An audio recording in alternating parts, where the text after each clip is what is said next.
नमस्ते दोस्तों। महाभारत युद्ध के दौरान सैनिकों की भोजन व्यवस्था की एक बहुत ही रोचक और महत्वपूर्ण कहानी है जिसे अक्सर उडुपी के राजा की कहानी के नाम से जाना जाता है। ये व्यवस्था इतनी विशाल सेना के लिए करना किसी चमत्कार से कम नहीं था।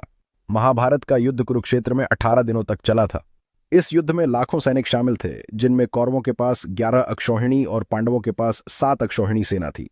इतने बड़े समूह के लिए प्रतिदिन भोजन की व्यवस्था करना एक असंभव सा कार्य था, लेकिन इसे संभव बनाया गया था। प्रतिदिन लाखों सैनिकों के लिए पर्याप्त भोजन कौन बनाएगा और कैसे सुनिश्चित किया जाएगा कि भोजन बर्बाद न हो, इस चुनौती को स्वीकार किया। उडुपी के राजा ने युद्ध में हिस्सा नहीं लिया, लेकिन उन्होंने यह प्रण लिया कि वे दोनों ओर की सेनाओं को भोजन प्रदान करेंगे।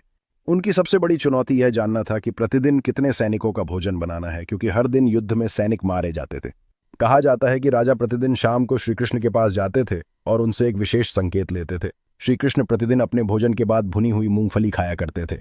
राजा ने यह देखा कि कृष्ण जितने मूंगफली के दाने खाते थे, लगभग उतने ही 1000 सैनिक उस दिन युद्ध में मारे गए होते थे। उदाहरण के लिए, यदि कृष्ण ने 10 मूंगफली खाई तो इसका मतलब था कि उस दिन लगभग 10,000 सैनिक मारे गए हैं। इस संकेत के आधार पर उडुपी के राजा अगले दिन के लिए शेष बचे सैनिकों की सही संख्या का अनुमान लगाते थे और केवल उतना ही भोजन बनवाते थे जिससे एक दाना भी बर्बाद न हो। यह अद्भुत व्यवस्था पूरे 18 दिनों तक चलती रही।